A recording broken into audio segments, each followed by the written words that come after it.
Tudo da Canção Nova em um só lugar. Canção Nova Play. Gênesis, capítulo 5, versículo 1b e 2. Deus criou o ser humano. Ele o criou à semelhança de Deus. Criou-os, homem e mulher, e os abençoou. E no dia em que os criou, Deus os chamou de ser humano. Eu vou repetir essa tradução belíssima da Bíblia da CNBB. Deus criou o ser humano. Ele o criou à semelhança de Deus. Criou-os, homem e mulher, e os abençoou. E no dia em que os criou, Deus os chamou de ser humano. Palavra do Senhor. Observem já no início desse texto que parece que há um erro de tradução. O versículo 1, a narrativa é no singular. Eis a história dos descendentes de Adão. Quando Deus criou o ser humano, Ele o criou à semelhança de Deus. E o versículo 2, sem mais nem menos, passa para o plural. Criou-os homem e mulher. Quer dizer, plural e singular, homem singular, mulher singular. E os abençoou. E no dia em que os criou, Deus os chamou de ser humano. Para quem de nós achar que há aqui um erro de linguagem, de tradução, o capítulo 1 de Gênesis vem provar que não. Eu fiquei muito tempo pensando sobre isso.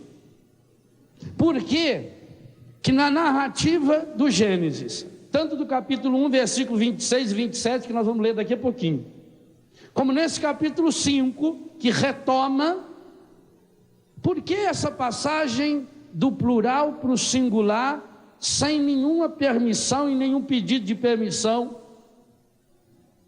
Aí nós já entendemos aquilo que São Paulo vai falar em Efésios 5, a partir do versículo 24, do mistério do sacramento do matrimônio. Aquilo que Jesus depois vai falar em Mateus 19, Deus os fez uma só carne. Aliás, o texto de Malaquias é espetacular sobre isso. Em algum momento eu vou retomá-lo, ou hoje à tarde, ou amanhã nas duas pregações que nós faremos. Esse plural e singular. Ora, quem nós mais antigo estudou o catecismo antigo, já via que ali, na definição de Deus, aparece o singular e o plural. Quantos deuses existem? Um, mas que não é sozinho. É um Deus singular e plural. É um Deus Pai, Filho e Espírito Santo. Então é óbvio que ao criar o ser humano não poderia ser diferente. Porque se o ser humano é a imagem e semelhança desse Deus, e é aqui que eu queria pedir uma grande graça para nós. O tema desse acampamento é: unidos em oração salvaremos nossos filhos. E eu queria convidar você a olhar agora para a primeira palavra dessa frase: unidos. Depois vamos falar em oração, depois vamos falar em salvar nossos filhos. Porque para mim, naquilo que eu consigo entender de teologia e de Bíblia, o grande objetivo do encardido não é nem os filhos, não são nem os filhos. O objetivo número 1 do encardido, a coisa que mais, esse final de semana o inferno está uma raiva só. A coisa que mais enfesa o encardido é ver um casal feliz. Não tem coisa que frustra mais. Quer ver uma coisa? Uma pessoa gosta de outra. Aí ela vai numa festa e chega lá, aquela pessoa que ela gosta está de mão dadas, andando com uma pessoa diferente. Como é que fica o espírito dessa pessoa? O encardido, você imagina então. O encardido queria estar aí de mão dada com você, mulher, com você, marido, e olha e vê quem no lugar dele. A grande raiva dele não são nem os filhos, isso é só consequência. Agora, por que será que o encardido tem tanta raiva de marido e mulher? E eu digo uma coisa a vocês: enquanto nós não entendemos isso, nós não entenderemos nada de matrimônio. O grande problema do matrimônio não está nos filhos, o grande problema do matrimônio não está na situação econômica, o grande problema do matrimônio não está na vivência sexual. Isso tudo é consequência. Isso tudo vai externalizar e aprofundar. A gênese. O que significa a palavra gênese? O começo, a raiz. A raiz do matrimônio está na compreensão do matrimônio. Eu digo uma coisa a vocês: o matrimônio é o único sacramento que, se Jesus não tivesse inventado, a igreja nunca inventaria. Os outros 6 sacramentos a igreja até poderia inventar, até mesmo a Eucaristia, mas o matrimônio não. Porque pensa bem, o que significa sacramento? O que significa a palavra sacramento? É um sinal que contém aquilo que representa. Quando derrama água na cabeça da criança, eu te batizo em nome do Pai, do Filho e do Espírito Santo. A água é essa matéria. Quando o padre impõe as mãos sobre o pão e o vinho e depois levanta o Santíssimo, como hoje à noite nós vamos receber o Santíssimo Sacramento aqui para adoração, hoje à tarde nós vamos recebê-lo em Eucaristia, nós olhamos para aquele pedaço de pão, e aquele pedaço de pão é sagrado, porque ele não representa Jesus, ele é Jesus. Olha que coisa linda. Quando a procissão do Santíssimo, e por isso que não se deve botar a mão no Santíssimo na hora da adoração, por isso que o sacerdote se reveste com uma capa especial, solene, coloca uma proteção se for andar no templo, né? Uma sombrinha bonita, dourada, aquele todo solene, porque é o Santíssimo. Coloca num ostensório que lembra um pouco a cor do ouro.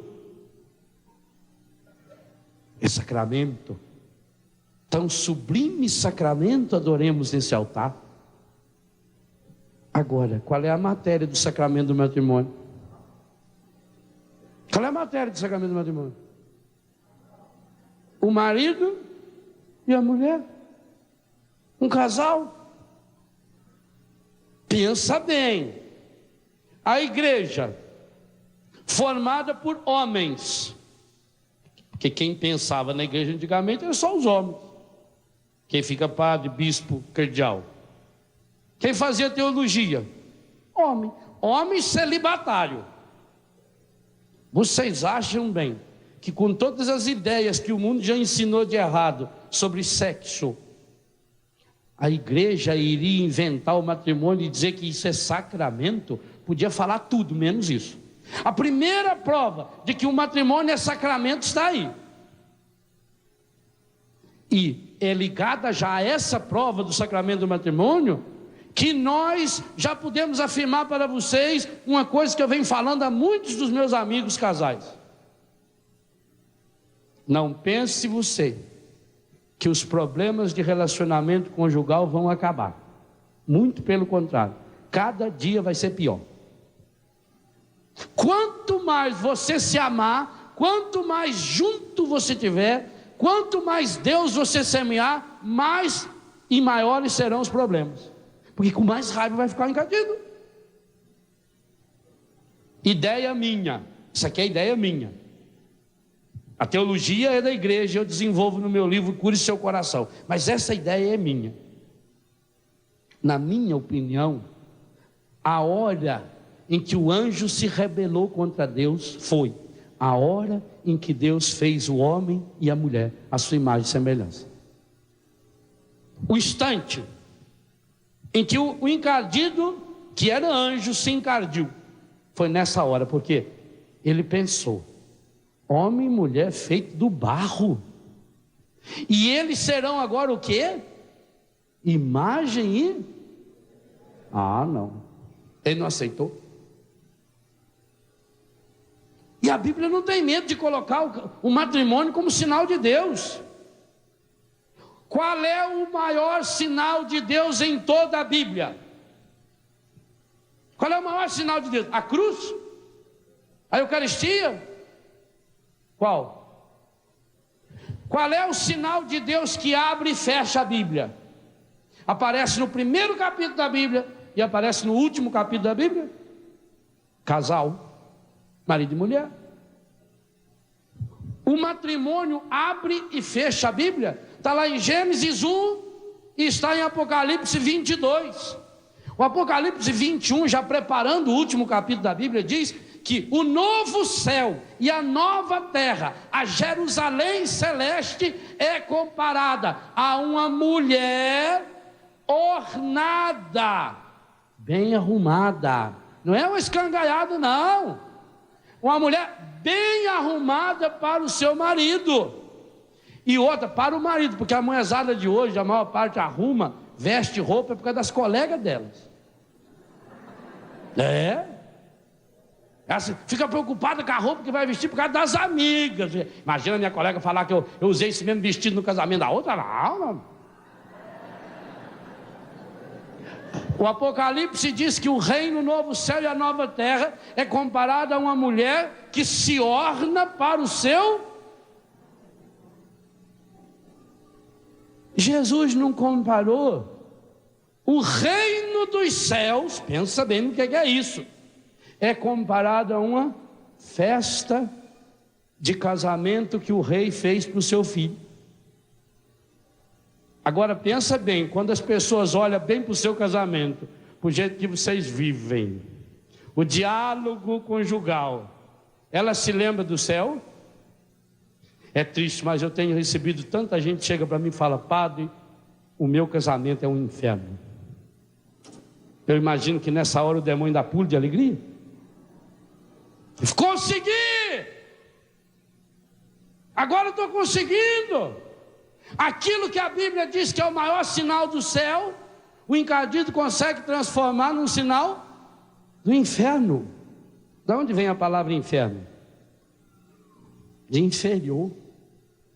Lá de baixo, lá do fundo. Vejam que, se não é uma vitória espetacular, entre aspas, dele, conseguir transformar. Vocês se lembram? Muitos não se lembram porque já faz muito tempo. A tia da Eliana já faz 61 anos. Muitos não se lembram. Qual é a última coisa que o padre falou para vocês no dia do casamento? Tem um marido que olha para mim e fala: tinha padre? Que já foi meio... eu te recebo para minha mulher, para minha fiel. Qual foi a última coisa que o padre falou para vocês no dia do casamento? Na hora da bênção? Sejam no mundo, e isso o padre falou para todos vocês que casaram na igreja.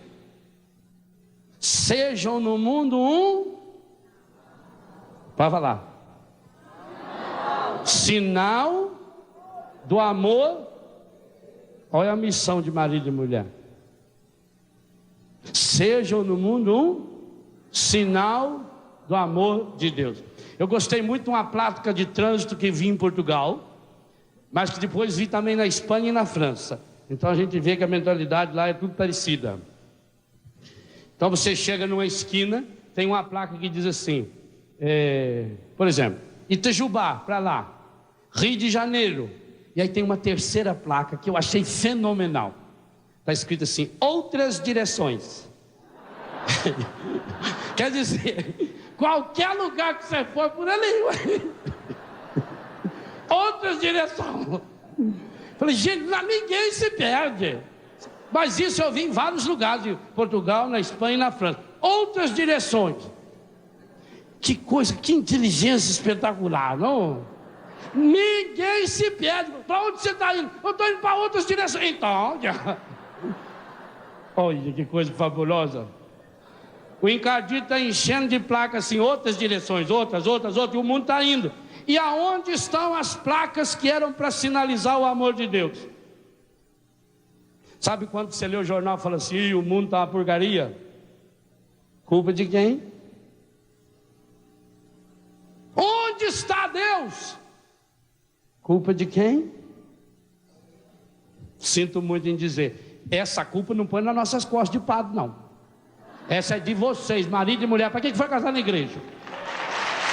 Está escrito lá. Sejam no mundo um. Então significa o seguinte: as pessoas que caminham perto de nós, nossos filhos, nossos amigos, nossos parentes, olhando para nós, enxergam Deus. É o primeiro exame de consciência que cada casal tinha que fazer. As pessoas que convivem conosco, imagine se hoje viesse uma perseguição religiosa, como no tempo dos romanos, em que cada pessoa que era cristã mandava matar. Ou como aquela senhora disse para Pedro, você deve ser seguidor dele sim, o seu jeito dá a entender que você é. Imagine se hoje viesse uma perseguição, em que as pessoas cristãs, católicas, iam todas para a fogueira. Você iria? Pensa bem, é triste que muitos de nós não iríamos. Que ninguém nem notava, nem notou que a gente é cristão. Ora, como é que o casal pode ser sinal do amor de Deus, se não fizer uma profunda experiência do amor de Deus? O casal cristão tem que ser especialista no amor de Deus, para espalhar o amor de Deus para o mundo, para encher o mundo de placa. A pessoa está lá num buraco, a pessoa está lá naquele túmulo do Lázaro, a pessoa está jogada na vida. Quando olhasse um casal cristão, opa, é por aqui o caminho. Esse é o sinal de Deus. E isso não é brincadeira da Bíblia, não. Tanto que São João, o evangelista dos sinais, vai colocar qual é o primeiro sinal de Jesus, o primeiro milagre de Jesus. Uma festa de casamento, as bodas de Caná, contexto de Eucaristia. É muito sério, meus irmãos, mas eu queria que a gente compreendesse pela Bíblia a seriedade. Abra sua Bíblia na primeira página do texto do Gênesis, Gênesis capítulo 1. Vamos fazer uma leitura rápida desse capítulo. Depois em casa você faz essa leitura com mais calma. Eu quero chamar a atenção de cada um para isso que o autor sagrado quer nos mostrar e que infelizmente nós estamos deixando de lado e não percebemos a riqueza daquilo que é a sua vocação. E repito, enquanto não redescobrirmos a riqueza, a beleza, a grandeza da vocação, marido e mulher, sacramento do matrimônio, nós não vamos resolver nenhum dos outros problemas, porque o casamento está em crise e vai acabar. Casamento tem que acabar mesmo, porque casamento é contrato entre duas pessoas. Sacramento do matrimônio não, é uma aliança feita a três, é marido, mulher e Deus, por toda a eternidade. O que Deus uniu, o homem não separa, e foi Jesus Cristo que falou esse negócio. Agora, por que será? Abra sua Bíblia, Gênesis capítulo 1. No princípio Deus criou o céu e a terra. A terra estava deserta e vazia, as trevas cobriam o abismo, e o Espírito de Deus pairava sobre as águas. Feita essa linda introdução, os versículos 1 e 2, começa-se no versículo 3, a narrativa da criação do mundo, de uma forma belíssima. Versículo 3: Deus disse: faça-se a luz, e a luz se fez. E Deus viu que a luz era boa. Observem agora que essa descrição, essa fórmula bíblica da descrição da criação, da luz vai se repetindo até chegar na criação do homem e da mulher. O autor sagrado vai nos mostrar que há uma constante. Primeira constante é: Deus disse. Veja, essa expressão Deus disse aparece. Versículo 3, Deus disse. Versículo 6, Deus disse. Versículo 9, Deus disse. Versículo 11, Deus disse. 14, Deus disse. 20, Deus disse. 24, Deus disse. 26, Deus disse. Então, a primeira marca. Por que o autor sabe? Por que a gente repete um refrão? Para gravar, não é isso? Exercício. Isso que o mundo faz hoje, ginástica. Aqui está fazendo um exercício espiritual. Qual é a primeira ideia que o autor sagrado repete para que a gente grave bem no coração? E Deus disse, 2 pontos. Segunda ideia que aparece ao lado desse Deus disse: todas as ordens que Deus dá, do versículo 3 até o versículo 25, são impessoais. O que significa impessoal? Cata lá. Isso é impessoal. Faça-se, polulem, cria-se. Percebe isso? Os mesmos versículos. Faça-se a luz, no 3. No 6, faça-se um firmamento. No 9, juntem-se num único lugar as águas que estão debaixo da terra. Versículo 11, a terra faça brotar vegetação. Versículo 14, façam-se luzeiros. 20, fervilhem as águas de seres vivos. Versículo 24, produza a terra. Então, primeira ideia que se repete: Deus disse. Segunda, é impessoal. Vamos resumir no primeiro: faça-se. Quer dizer, é uma ordem que eu dou. Pega lá, faz isso, põe aquilo, vira para lá. É impessoal. Eu estou mandando, eu estou longe, eu não estou pondo a mão. Cate essa flor. Eu não pus a mão. Alguém cata, alguém faz. Faça-se, reúnam-se agora, põe a mão um no outro. Mas eu estou de fora ainda.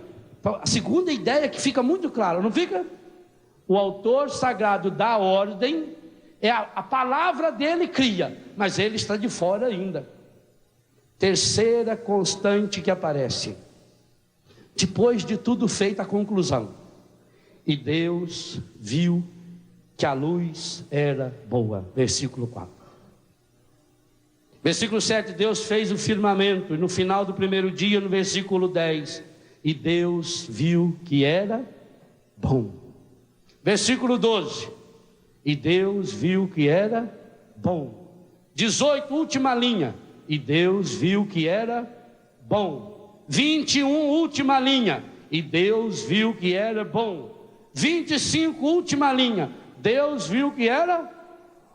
Então, Deus disse, faça-se.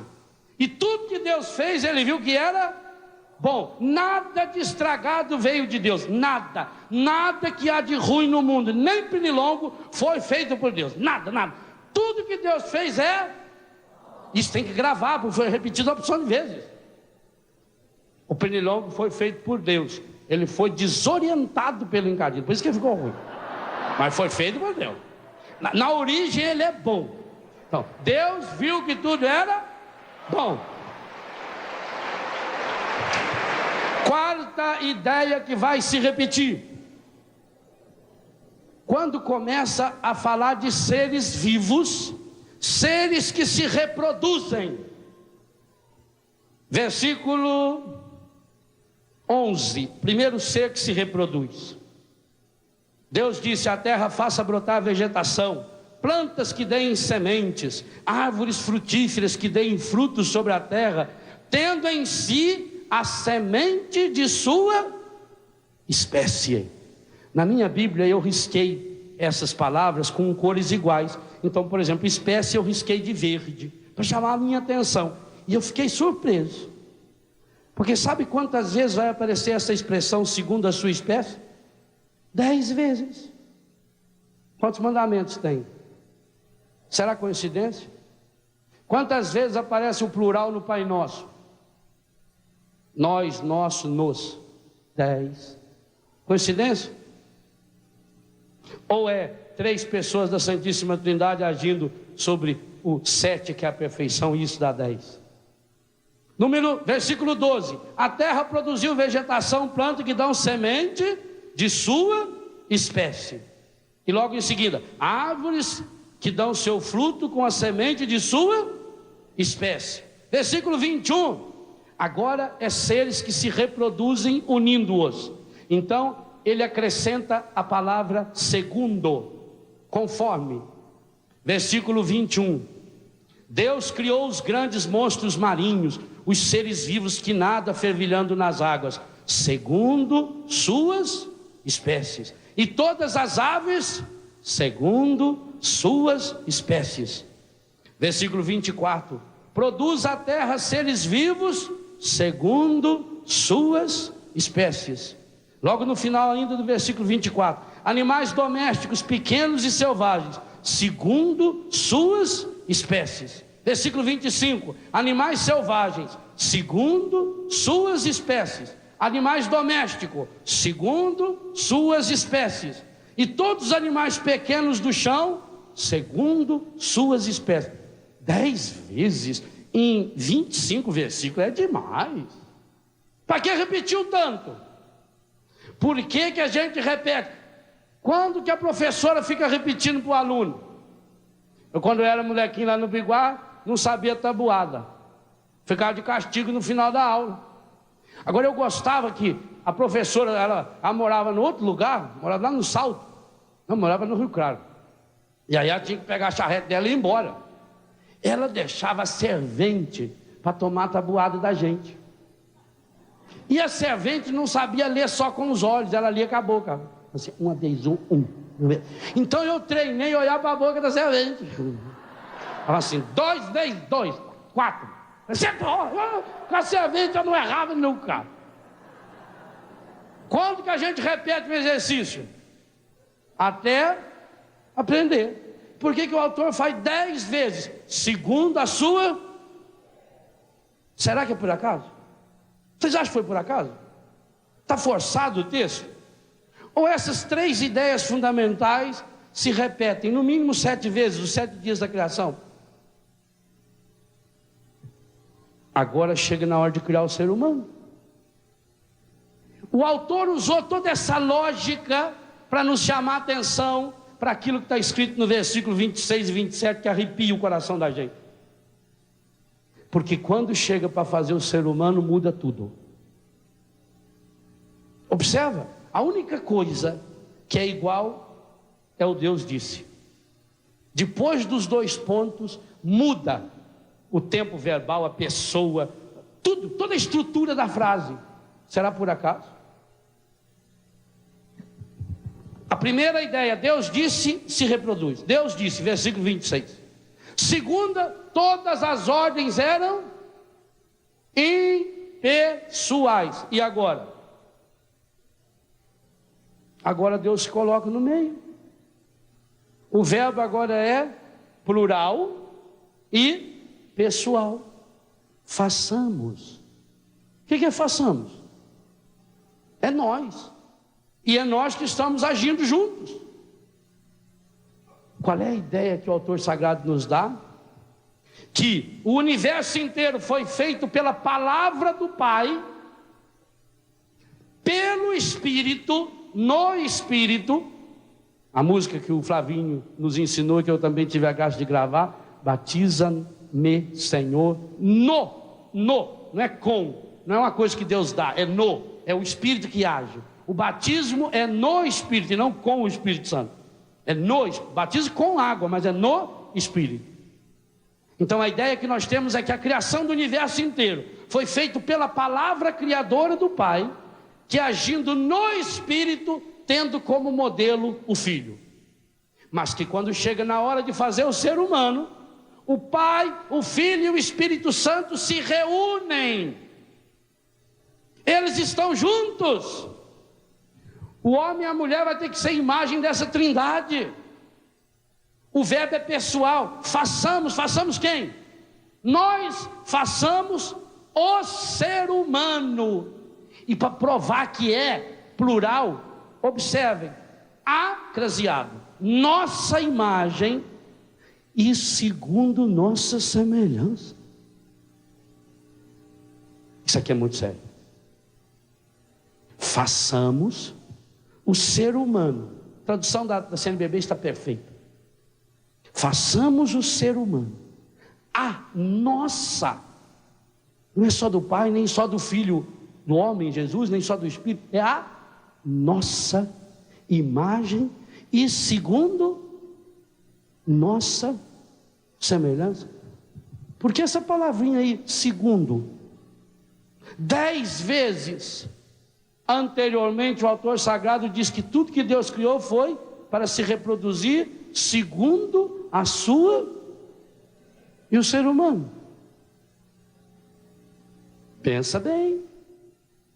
Ou nós vamos ter que rasgar a Bíblia, ou pensar com muita seriedade, e aí o versículo 27, para complicar ainda mais, para mostrar que não foi erro de tradução, que sai do singular para o plural. Deus disse singular, façamos, plural, ser humano, singular, nossa imagem, segundo nossa semelhança, plural.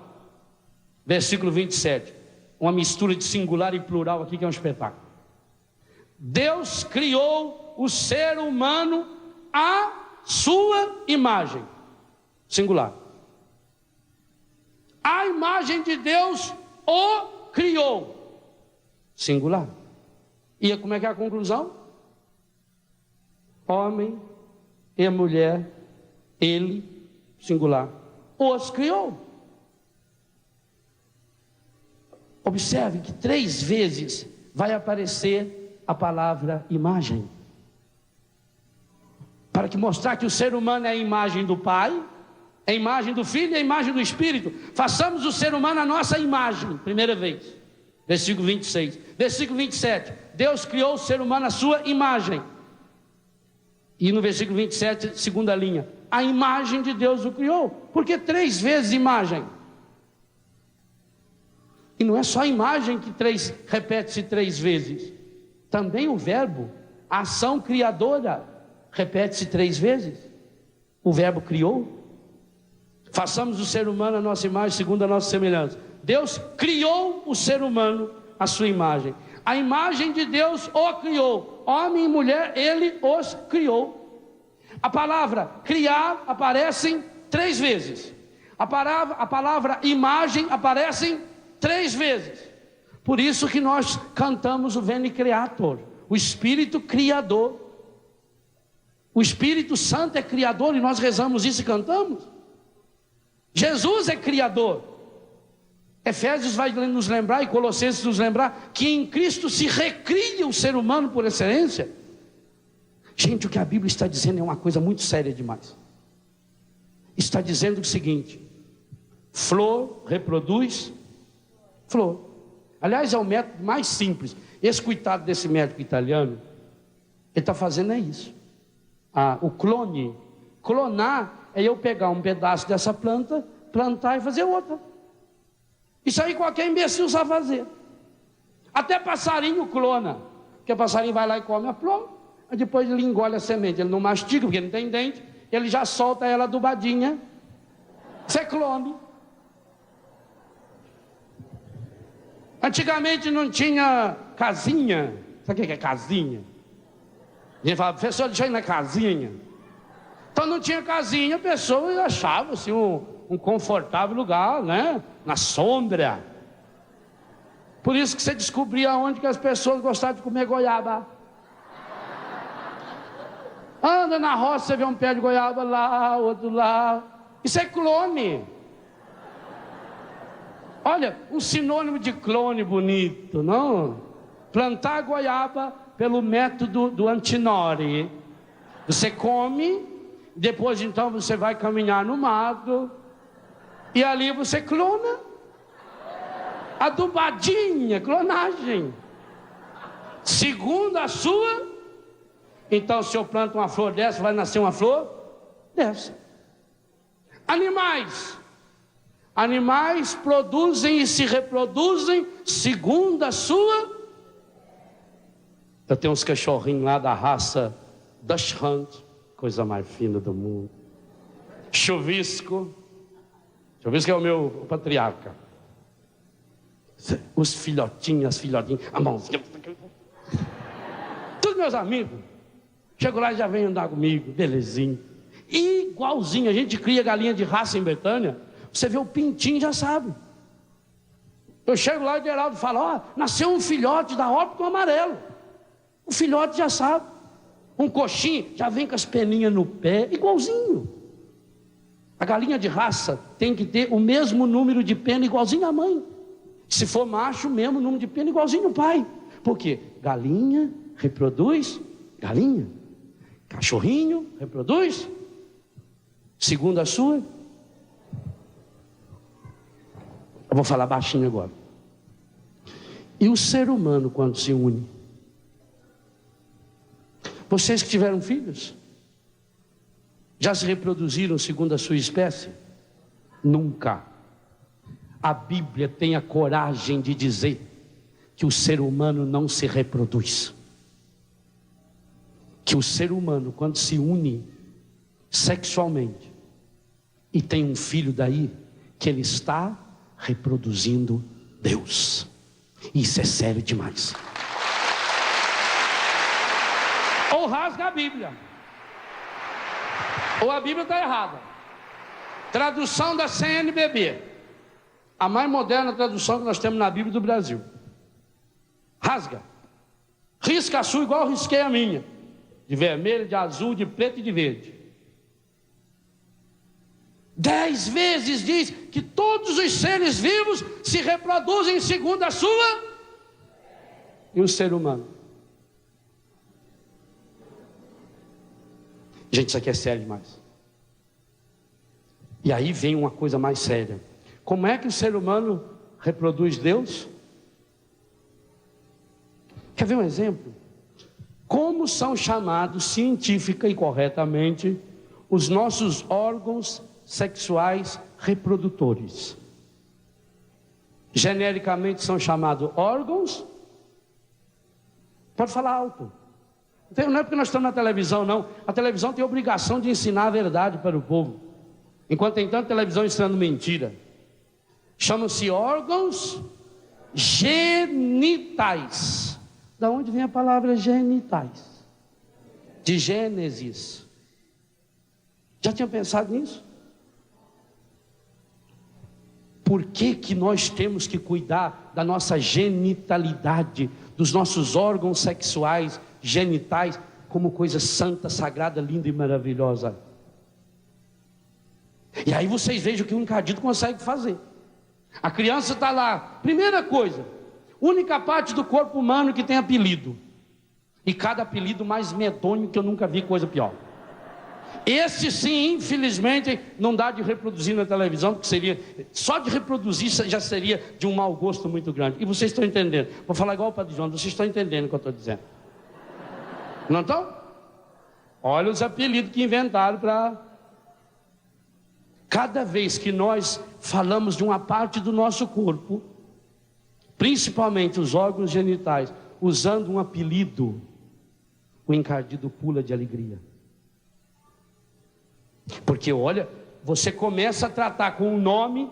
Olha, quando eu não sei o nome de uma pessoa, que eu falo: ô seu Zé, ô tio, ô doutor, ô fulano, por que a minha mão não tem apelido? É mão, pé. E por que nós não falamos santamente pênis e vagina? Seios, como aquela mulher gritou para Jesus: bendito os seios que te amamentaram. Ela não teve pudor nenhum em falar, e Jesus não corrigiu: ô, só não deve falar isso da minha mãe. Nossa Senhora, Santa Mãe de Deus, tinha santos seios, tinha um corpo feminino lindo e maravilhoso, igual o seu corpo feminino. E Jesus Cristo tinha um corpo masculino igualzinho o meu, masculino, com pênis, com testículo, com a produção de espermatozoide. Agora olha, vira apelido de coisa feia, vira apelido de coisa nojenta. Você quer xingar uma pessoa, você usa os apelidos que o encardido inventou. Olha, gente, a minha maior tristeza é ver que até o governo federal, usando dinheiro do povo, Quando foi para falar de pênis numa campanha medonha de camisinha, inventou o nome de Braulio. Governo federal. Vocês vejam quanta gente está a serviço do encardido no Brasil. Não, eu não tenho Braulio. Eu tenho um órgão genital de Gênesis, do primeiro livro da Bíblia. Gênesis, a vida. E quem colocou os órgãos genitais em nós foi Deus. Aí a criança está lá de 2 ou 3 anos, e como ela está descobrindo o corpo, ela está se tocando nas partes íntimas. A mãe diz: tira a mão daí, o papai do céu não gosta. Vocês não gostam da que põe em mim? Foi eu que pedi para pôr? Ora, isso é feio. A criança fica paretinada. Como é que está em mim? É feio. Quem fez o seu olhinho foi Deus. A sua orelhinha, a sua boquinha. E aí parece que o encardido de raiva veio e acrescentou uns negócios de nós aqui. Olha, gente, olha que vitória ele fez. A primeira coisa que nós temos é santificar a nossa fala, santificar o nosso corpo, porque Jesus Cristo teve um corpo igualzinho o masculino, igualzinho o corpo do seu marido, e Nossa Senhora teve a santa, pura. Esse corpo está assunto ao céu. Lá no céu tem um corpo masculino e um corpo feminino perfeito, que nunca passaram pelo pecado, com os seus genitais perfeitos, para mostrar ao ser humano que se Adão e Eva, quando deixaram se levar pelo pecado, acabaram fazendo umas folhas de figueira. Você já viu o tamanho que é folha de figueira? Esse tamanho assim. Fosse ainda uma folha de bananeira, de um caeté, de uma vitória régia, tapava alguma coisa. Mas folha de figueira, uma folhinha de nada. E se esconderam de Deus no meio do mato do paraíso. Jesus Cristo não, ele ficou nu na cruz, para curar das nossas nudezes, de todas elas. Então a primeira coisa a restaurar, meus irmãos, é uma teologia linda, que, repito, não foi, a igreja não inventaria isso. Com toda a mentalidade errônea que nós já aprendemos. Primeiro, vivíamos antigamente no tabu. Então tudo que falasse da palavra, a palavra sexo era pecado. Só falar a palavra. E do tabu nós caímos para a libertinagem. E hoje é uma coisa porcalhada, encardida, suja, que machuca. Como o Padre Jonas lembrava aqui antes, quanta gente ferida e machucada, meu Deus, no matrimônio e na igreja. Alguns exemplos que nós estamos vendo aí de colegas nossos sacerdotes que ainda não descobriram essa dimensão. A primeira coisa que nós precisamos pedir ao Senhor é purificar a nossa mente. Por isso São Pedro diz: aprontai a sua mente, deixa ela pronta. Por isso São Paulo vai dizer em Romanos 12 que a verdadeira renovação precisa ser uma renovação da nossa mentalidade. Enxergar, o meu corpo é obra-prima de Deus. O homem e a mulher não é um acaso. Deus criou homem e Deus criou mulher e os uniu. E quando esse homem e essa mulher se unem, eles não reproduzem seres segundo a sua imagem e semelhança. Eles não reproduzem seres segundo a sua espécie. O que eles reproduzem? Pode falar com a boca cheia, porque é isso mesmo. Não precisa ter medo de dizer não. Mas tem uma coisa muito linda que Jesus veio ensinar. O ser humano tem que reproduzir Deus, mas não só através da sexualidade. Através da sexualidade é o ápice. Por que o grande prazer que o homem e a mulher podem chegar e devem chegar a ter, segundo o Catecismo da Igreja Católica, citando o Papa Pio XII, num discurso que ele fez às parteiras, no dia 29 de outubro de 1951, quando ele falava do prazer sexual genital. Por que é o maior prazer físico que o ser humano pode ter? Sabe de onde vem o prazer sexual? da alegria de Deus. Cada vez que Deus cria, o que ele falava? O que o autor sagrado diz que Deus falou? E Deus viu que tudo era bom. Então, quando Deus fez o homem e a mulher, o que o autor sagrado diz? Tem uma intensidade. Porque aí está o Pai, o Filho e o Espírito Santo juntos. E Deus viu que tudo era muito, mas muito bom. Era excepcional, era espetacular. E quem no mundo é chamado a refletir esse fabuloso, essa maravilha, essa beleza de Deus? Você, marido, e você, mulher. Agora vocês acham que o encardido vai ficar de braços cruzados, deixando vocês pintar e bordar amor para o mundo? Nunca! Para ele é muito melhor. Olha, o encardido, e eu já falei isso aqui na Canção Nova uma porção de vezes. O encardido, ele tem duas armas apontadas. Uma contra vocês, marido e mulher. Outra contra nós, padres. Porque aí ele acaba com três coisas fabulosas. Três. A reprodução de Deus, da imagem e semelhança de Deus que são os filhos. A Eucaristia e a confissão. Acabando com essas três coisas, ele faz a festa. O resto ele engana, porque vocês podem ver que inclusive muitas religiões que são dissidentes levaram todos os outros sacramentos, menos esse. Levaram o batismo, acreditam até na infusão do Espírito Santo, fazem algum tipo de assistência aos doentes, mas falar que matrimônio é sacramento, é pesado demais. E compreender, e por isso que não é fácil. Se alguém disser para você, entrega o seu matrimônio para Jesus que vai ser uma beleza, eu digo mentira.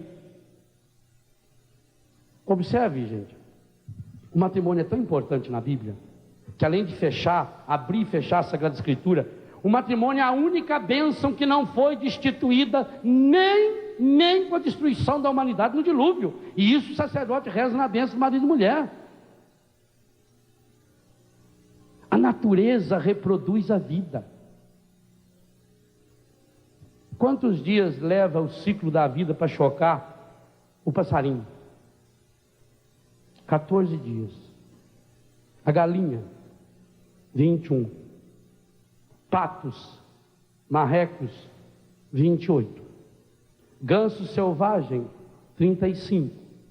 Avestruz e papagaio, 42. Coincidência? Qual é a diferença de um para o outro? À toa? Jesus diz, olhai as aves do céu. Você sabia que todas as plantas que produzem grãos, sempre o número de grão é par? Sempre. Isso é a ciência moderna que diz. Todo cacho de banana, a última fileira é sempre número par. Toda espiga de milho tem números grãos pares. Toda espiga de trigo tem números pares de grão. A onda da praia, tanto faz, se é na tempestade ou na bonança, quebra número par, 26 vezes. É por isso que Deus também mandou 2 a 2. Como mandou os apóstolos 2 a 2, como Jesus foi curar os 2 discípulos de Emaús, hoje ele olha para você, marido e mulher, e diz, vocês dois têm que formar uma só carne. Então, não é só uma só carne física, também. Por isso que a união íntima, a união sexual genital, tem que ser revestida de uma luz maravilhosa, de uma beleza, de uma sacralidade especial. No retiro que nós fazemos para casais em Betânia, nós abençoamos os lençóis, são lençóis especiais para o casal, com anjos desenhados, para perceberem que é uma coisa santa, linda, maravilhosa. Digo mais, eu vou voltar nesse assunto, o encardido está aporcalhando a sexualidade exatamente por isso, porque a sexualidade, a união íntima do homem e da mulher foi um método que o próprio Deus criou para que o homem pudesse curar a mulher e a mulher curasse o homem. A sexualidade tem que ser fonte de vida. O catecismo da Igreja Católica diz, a vivência sexual, a sexualidade conjugal é fonte de prazer e de alegria. Tem que ser. E no entanto, o que o encardido conseguiu fazer?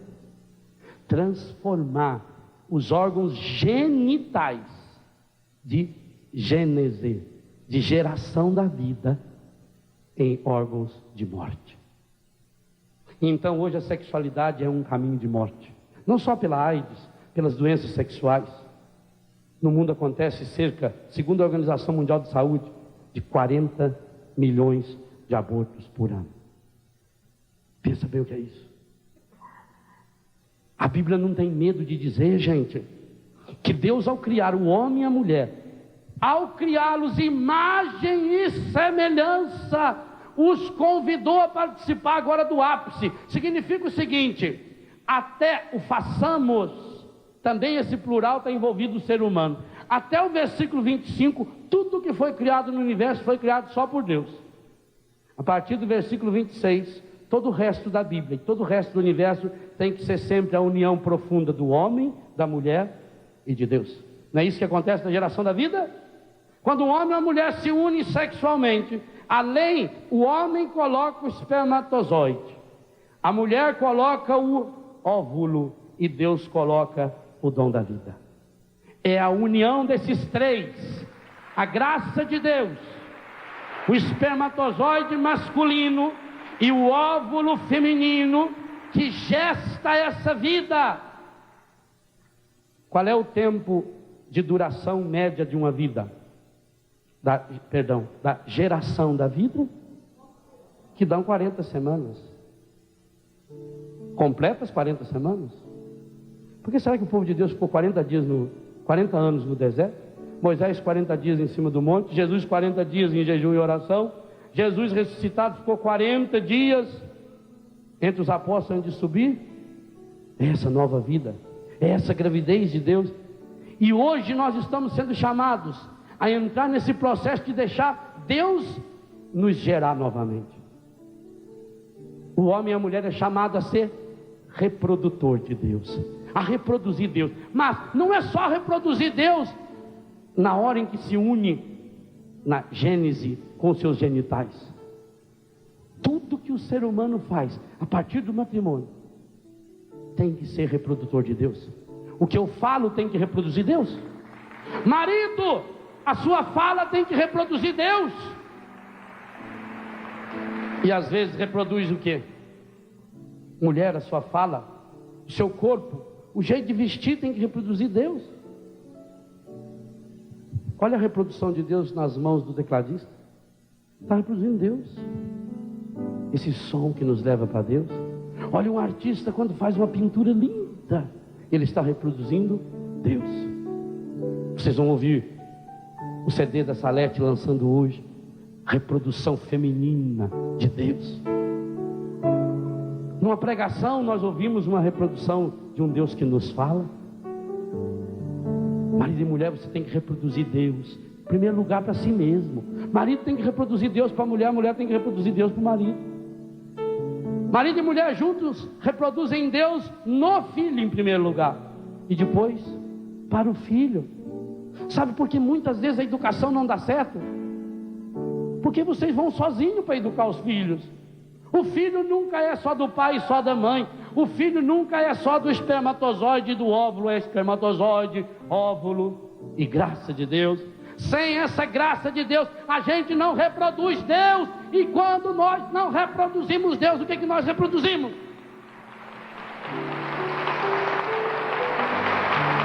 E é por isso que a gente vê a reprodução do encadido espalhado do mundo afora. Sabe qual foi a maior alegria do demônio? O dia em que ele inventou um espelho. O demônio inventou um espelho, e aquele espelho era a imagem e semelhança dele. Tudo que aquele espelho mostrasse era deformado. Pessoa bonita olhava no espelho e ficava feia, via feia. A flor linda projetada no espelho era murcha. A pessoa justa projetada no espelho era injusta. A pessoa bondosa projetada no espelho, ela se tornava uma pessoa ruim. A pessoa alegre projetada naquele espelho, ela ficava uma pessoa triste. E o encardido foi conseguindo chegar no ponto mais alto, porque uma vez ele levou Jesus também lá no ponto mais alto, e lá do ponto mais alto ele conseguia refletir o mundo e grande parte do mundo, e ele ia refletindo e só apareciam as coisas ruins, e as coisas boas iam ficando ruins, e ele começou a achar bom e achar graça, e ele começou a rir, e aí começou a juntar encardidinho que queria ver junto também, porque todos eles querem ver a mesma coisa, o buraco da fechadura deles era igual. E cada um queria agora o espelho para si, começaram a brigar e a tomar o espelho e grudar, mas pagar que é meu, não senhor, é meu. E um gruda, o outro gruda, o outro gruda. Fizeram um forró-bodó.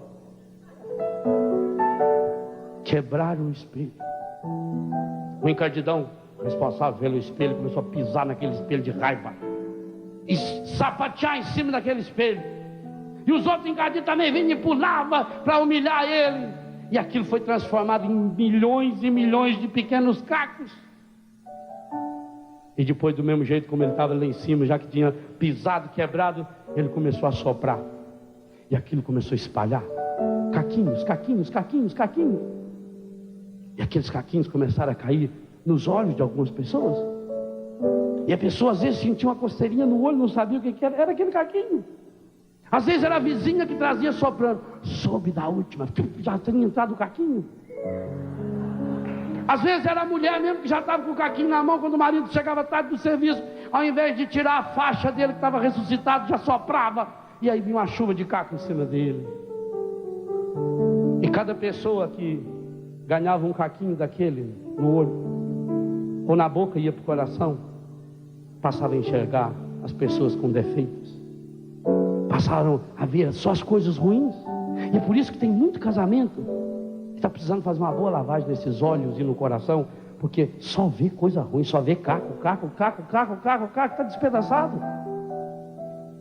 Limpa o olho. Não tem colírio para isso. Ou lava esse olho. E Jesus disse que o olho é a lâmpada do corpo. Se o teu olho é são, tudo mais será são. Jesus disse que se olhar com desejo bom ou ruim para uma pessoa, já está cometendo pecado ou criando Deus. A única água que lava é o Espírito Santo. Por isso que, como Jesus foi lá e tocou os olhos do cego, molhou com a saliva dele um pouquinho da água, a água que é o Espírito, e passou no olho daquele cego, e ele passou a enxergar. Como os cegos de Jericó que passaram a enxergar, hoje também nós precisamos pedir: Senhor, nossos olhos estão cheios desses cacos do espelho, do encardido, e é por isso que eu só vejo coisa ruim no meu marido, na minha mulher, nas pessoas. Eu quero, Senhor, eu preciso.